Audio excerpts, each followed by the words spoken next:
All of my work has been in Media Composer. I owe kind of everything to it.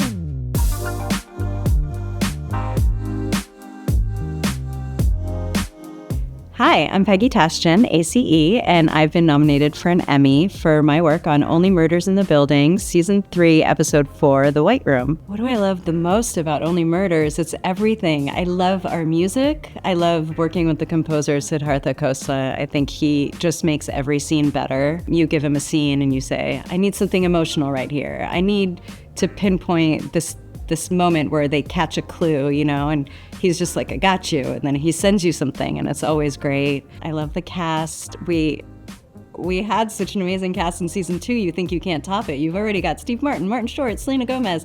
And then all of a sudden, and we had Nathan Lane and all these people. And then all of a sudden we're adding like Paul Rudd, Meryl Streep. And it's just, Matthew Broderick was in one of my episodes. And that was just so much fun to be able to have these other actors drop in and join our world.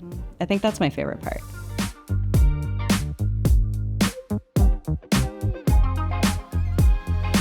I worked on a lot of great episodes that season. I think there's some bigger episodes. This is kind of a quieter episode, and it's more about the personal stories than the mystery. But after it aired, the amount of people that reached out to me to say like, oh, this was my favorite episode of the season. I love The White Room. And I think it's because everybody loves Steve Martin so much as an actor and loves to see him kind of do these physical comedy moments. I think it was just really memorable for a lot of people, so it made me look back at it in a way, when you're in it and you're cutting, you're like, I don't know what my favorite episode is. I don't know what the strong is. I like to put my all into all of them, so I would say that my editing is strong in all of them, but this was one that I feel like a lot of people connected to, and so that made me think that if I submit this one, it could be a good one.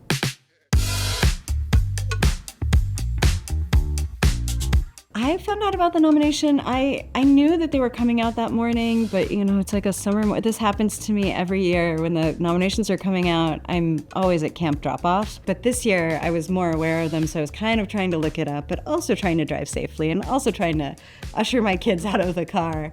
And just before they got out of the car, I got a text from someone and realized that I'd been nominated. And so I said, oh my God, I've been nominated. And they're like, yeah, great. See you later, Mom. And they get out of the car.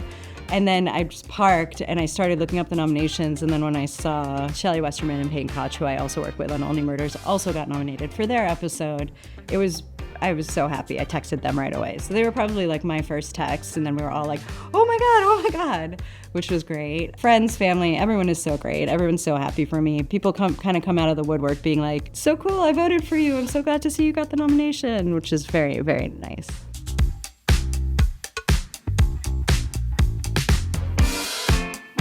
I think the biggest challenge for me in making this episode work was really, it's kind of an obscure thing, The White Room. And it was like, are people gonna like this? Are people gonna think this is funny? Are they gonna think it's just broad and silly? I read the script and I was like, I don't know about this one. This doesn't feel like a me episode necessarily. There were a couple of scenes I really connected to. But then once the footage started coming in and I saw what Adam Shankman, my director, had done and how Steve had decided to play The White Room, even just getting into The White Room, once I saw those dailies come in, I was like, oh, this is going to be funny, right? We push in and then we do some crazy sound transition and then he's got to get into The White Room and it's got to be this like tranquil, safe space for him to go into. And so playing around with the music for that room was really fun. We had a lot of different ideas, and in the end, we were actually trying to go for some sort of music that we would license,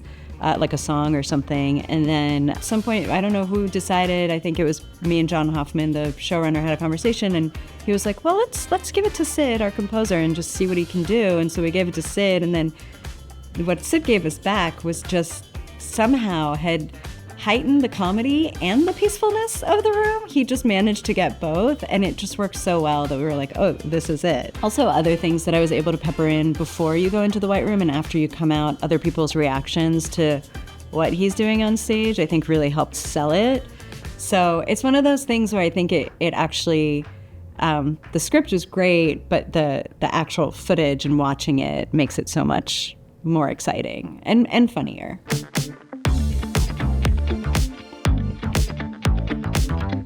My favorite media composer tool is and always will be the Animat tool. I also think it's like a comedy editor's best kept secret. It just helps to tighten or loosen the pacing just a little bit, depending on how you want a joke to land. I just love being able to play around with that, even, because you're not changing performance, you're just changing timing.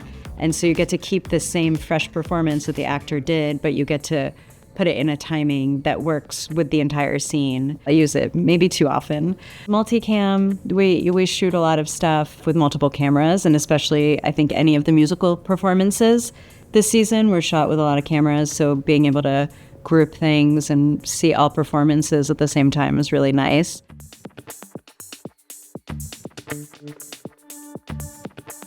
Media composer is my favorite. It has helped me in my career. I mean, all of my work has been in media composer. I owe kind of everything to it. Even my start was because I knew how to use it at a time when people were still just learning it in the early 2000s. And I was a night receptionist at a job, and I happened to overhear them looking for an assistant editor that knew how to run an Avid. And I'd had this internship where I'd learned it a little bit. And so I just kind of raised my hand and said, I can do it. And all of a sudden I was hired as an assistant editor. And Avid is just, it's been there for me my entire career.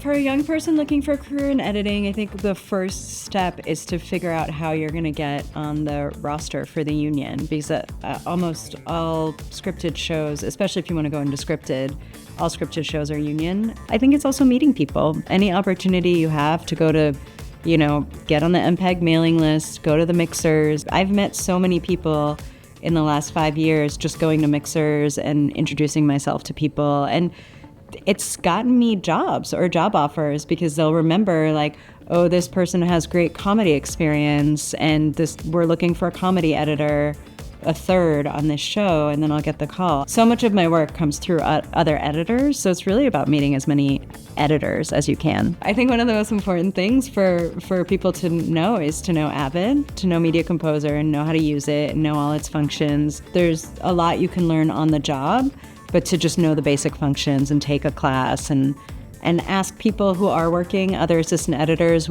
what tools do you use the most?